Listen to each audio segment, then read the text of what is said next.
बाप ने कहा मेरी बेटी पर मुझे नाज है बहन, बाप ने मना भी नहीं करा। पिता बेटी के लिए खुली किताब बंद कर रहा, खुली किताब। मायका किससे है? मायका मां से नहीं, मायका बाप से होता है। मेरा बाप है तो मेरा मायका है। बेटी को थोड़ा सा दुख होता है तो चिल्ला कर कह देती है मैं मेरे पिताजी के यहाँ जा रही हूं। ये नहीं कहती मैं मेरी मां के यहाँ जा रही हूं, मेरे पिताजी के यहाँ जा रही हूं। बेटी को थोड़ा सा दुख आता है तो कह देती मेरा बाप है बियाल, भूखा नहीं मरने देगा मुझको। ये बेटी को नाज होता है। बाप उसको पढ़ाता है, अच्छे से अच्छे स्कूल में, अच्छे से अच्छे कॉलेज में, बड़े बड़े शहर में भेजता है, खूब पढ़ाता है। एक बाप की जितनी कैपेसिटी नहीं होती, एक बाप की जितनी पोजीशन नहीं होती, उससे ज्यादा पिता अपनी बेटी के एजुकेशन पर, उसकी पढ़ाई पर खर्च करता है और उसको पढ़ा लिखा कर आगे बढ़ाता है। बस मेरा बेटियों से एक निवेदन है कि बाप ने तुम्हारे लिए खुली किताब बन गया तो तुम भी अपने पिता की नाक मत कटने देना, उसको कन्यादान का मौका जरूर देना। अपने बाप की नाक मत कटने देना, उसको कन्यादान का मौका देना। उसने तुमको पहनने से मना नहीं करा, उसने तुमको पढ़ाने से मना नहीं करा, उसने तुमको विद्याध्ययन से मना नहीं करा। ये नहीं कि तुम कॉलेज में चली गई, स्कूल में चली गई और मालूम पड़े कोई मित्र दोस्त ऐसे मिल गए जिनको पिता से छुपाती रही। जिस बाप ने तुम्हारे लिए पूरी किताब खोल दी है, जिस बाप ने अपनी पूंजी लगा दी है, जो बाप गर्व से कहता है कि मेरी औलाद मेरे से छल नहीं कर सकती, मेरी औलाद मेरे से विपरीत नहीं जा सकती, मेरी बेटी मेरे कहने पर चलती है। एक बाप अपनी नाक लगाकर बोलता है कि मेरी बेटी मेरी शान है, तो बेटी भी कोई कह देना चाहिए मेरा बाप मेरी शान है, मेरा बाप मेरी शान है। मेरा पिता कहेगा विवाह महा करूंगी। कोई कैसे भड़का दे वाला तुमको, कोई कैसे तुम्हारे मार्ग को छिन्नित कर दे वाला।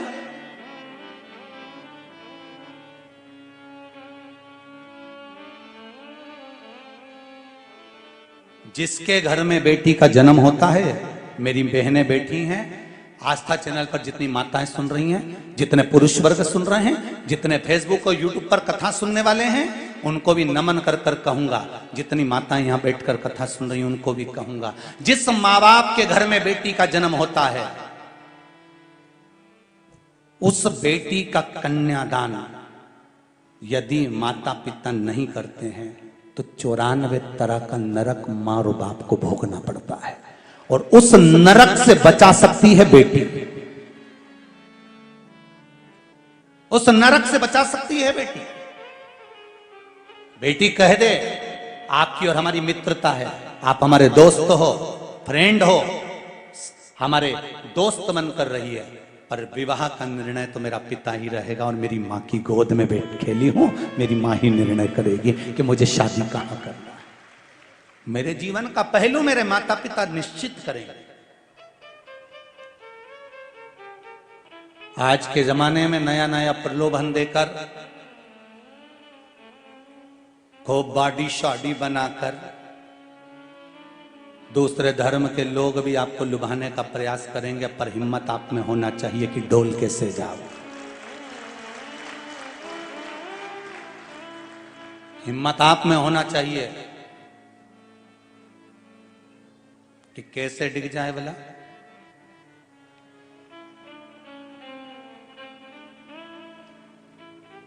बेटी बाप का गौरव है तो बाप बेटी का गौरव है।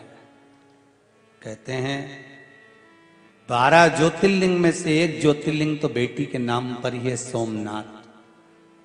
जब समझाया चंद्रदेव को, चंद्रदेव तुम मेरी बेटियों का ध्यान रखो, पर ध्यान नहीं दे पाते थे, गुस्सा आ गया। एक बार दामाद को समझाया, एक बार बुला के समझाया कि देख बेटी तेरे साथ भी आई है, ऐसी हरकत मत कर, सम्मान दे बेटी का, आदर कर बेटी का, सत्कार कर बेटी का। जो अपना घर छोड़कर चली जाती है, पति को चाहिए उसका आदर करे, उसका सम्मान करे।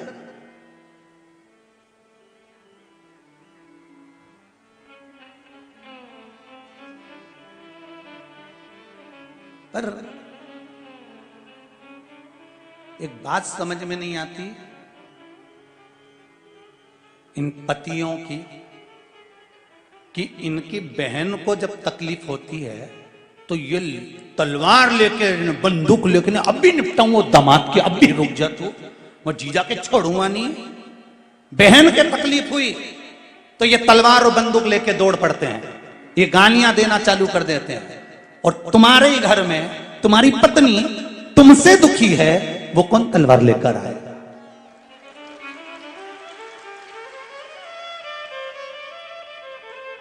अरे ओ भेरू,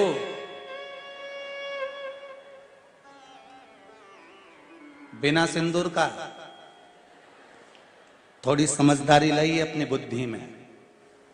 अपनी बहन को जब हम दूसरे के घर में दुखी नहीं देख सकते तो दूसरा व्यक्ति भी अपनी बहन को तुम्हारे घर में दुखी नहीं देख सकता।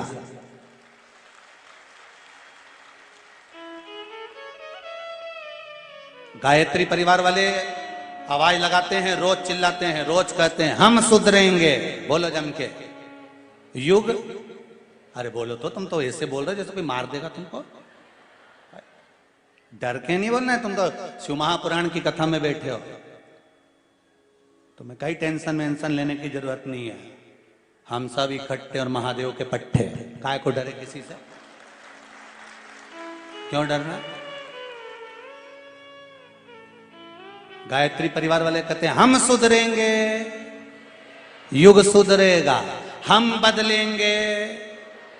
कब बदलोगे? तारीख तो आज निश्चित करें। जब ये हम 24 अवतार मंदिर वाले जब 11 रुद्र अवतार के मंदिर की तारीख निश्चित कर रहे हैं तो अपन क्यों चुके? कब सुधरोगे? आज निश्चित कर लो तुम तो कि हम तो बस सुधरेंगे। कब से कह रहे हम सुधरेंगे, हम बदलेंगे, युग बदलेगा, हम बदलेंगे, युग बदलेगा। कुछ नहीं बदला, मेहंदी बदली और घूंघट बदला। घूंघट यहां था, यहां पहुंच गया, बच्चा कुछ था, यहां पहुंच गया, यहां से यहां आ गया, यहां आ गया, अब यहां धरा गया। तुम नहीं बदले, घूंघट बदल गया। मेहंदी यहां थी, मेहंदी यहां से यहां आ गई। और बच्ची कुची थी तो एक बार पूना में कथा करने गए हड़पसर में, तुम्हारी गुड़िया यहां लगा के आ गई। तो हमने उससे पूछा, हमने कहा बेटा तन्नू ये तूने क्या लगा लिया? तो क्या गुरुजी टेटुआ है? नहीं टेटू है। हमने कहा टेटू है? हमने कहा वारी बेटा, पर ये तूने यहाँ क्यों लगवाया फालतू? कितने की लगवाई? 900 रुपए की।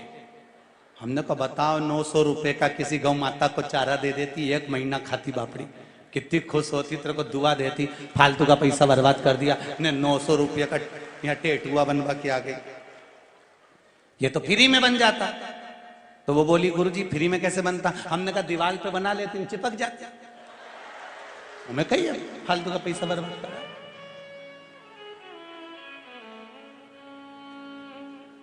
बदलो, हम सुधरेंगे।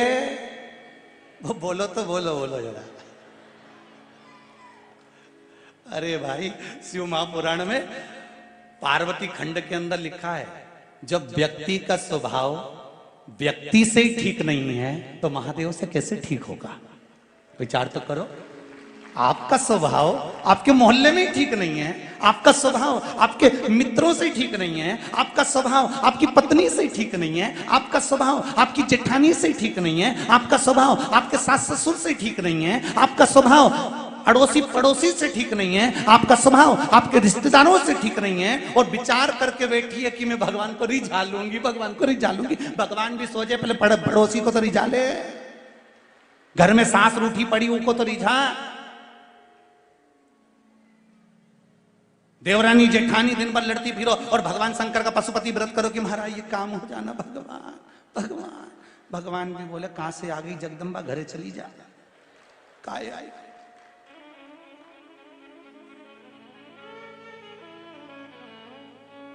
अपने स्वभाव को थोड़ा सा बदलना है।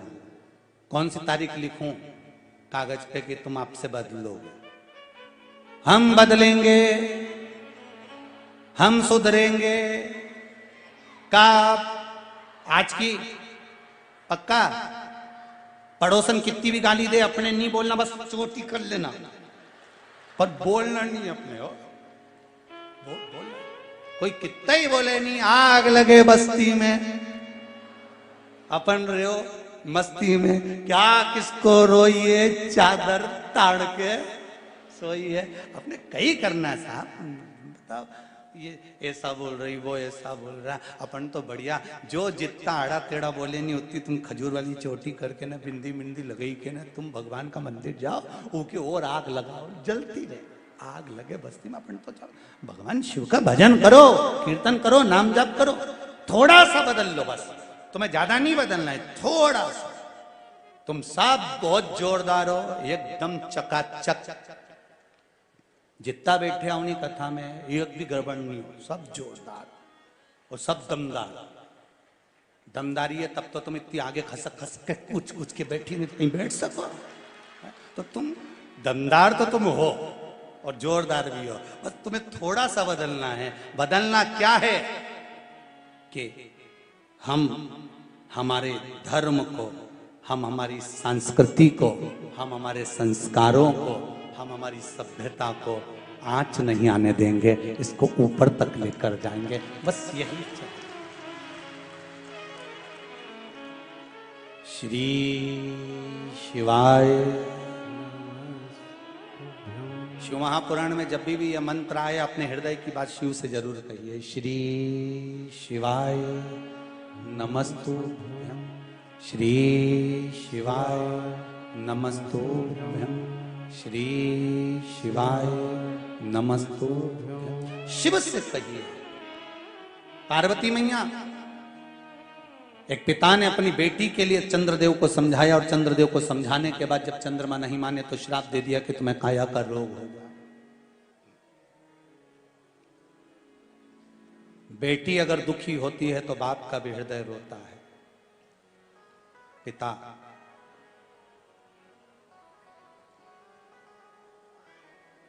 पिता देखो जरा, यशोदा जी के पिताजी, भगवान कृष्ण की मां यशोदा, यशोदा जी के पिताजी सुमुख जी और यशोदा जी की मां पाटला।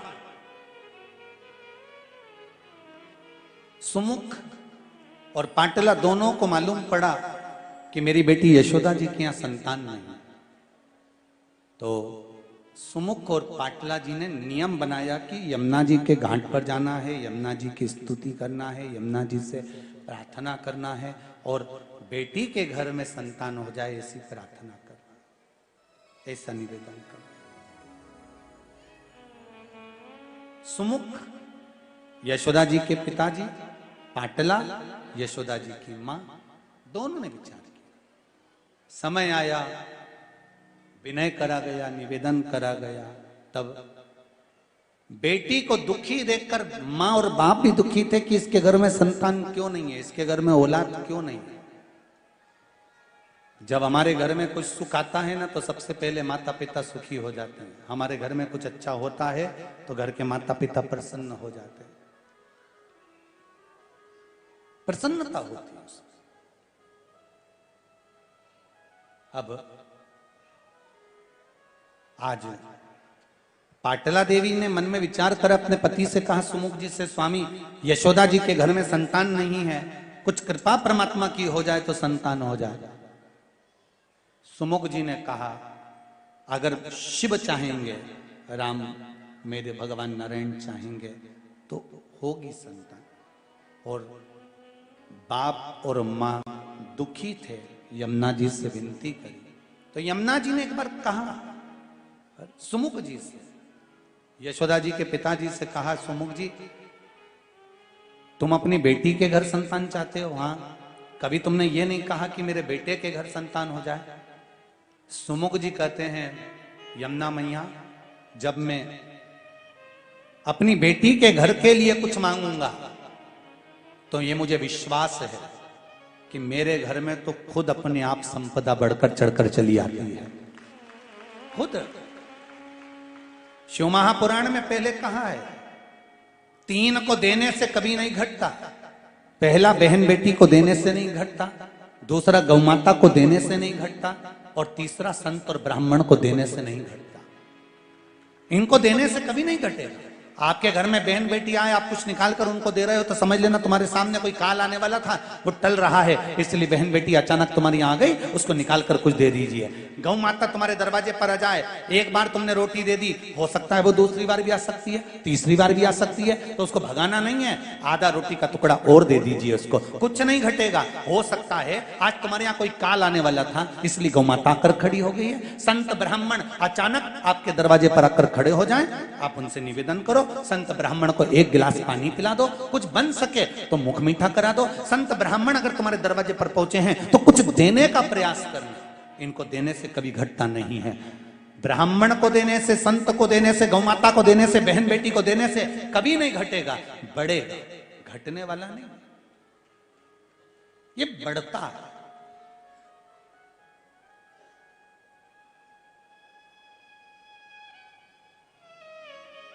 महाराज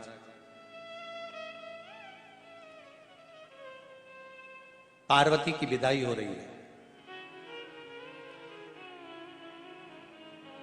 मां पार्वती मैनावती बेटी की विदाई में मां रोती है। शिव महापुराण की कथा कहती है कि बेटी की विदाई में जितना बाप रोता है उतना कोई नहीं रोता, क्योंकि जब बाप खेत पे से आता है ना, जब बाप जमीन पर से आता है, दुकान पे से आता है, नौकरी पे से आता है ना, तो बेटी सामने बैठी दिख जाती है, पापा आज थक गए हो गए, मैं पानी ला के देती हूँ, पापा आप बैठो, दाई जी बाबूजी बैठो, मैं अभी लाती हूं। बेटी दौड़ कर जाती है, पानी लेकर आती है। जब चली जाती है ना, तब नेत्रों में जल भरा होता है। 4 तरह का वो अन्न बेकार होता है। कितनी तरह का अन्न? 4 तरह का अन्न बेकार होता है। पहला, ठोकर लगा हुआ।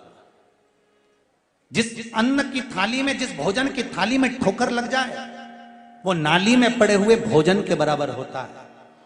दूसरे नंबर का भोजन, लांगा हुआ भोजन। जिस भोजन को आप भोजन ग्रहण कर रहे हैं, उस थाली को अगर कोई लांग कर चले जाए तो वो भ्रष्टता के बराबर होता है, गंदगी के बराबर होता है। तीसरे नंबर का भोजन, जिस भोजन की थाली में बाल पड़ा हो, वो दरिद्रता प्रदान करता है, वो भोजन श्रेष्ठ नहीं होता। चौथे नंबर का भोजन, जिस भोजन की थाली में पति और पत्नी अगर एक ही थाली में भोजन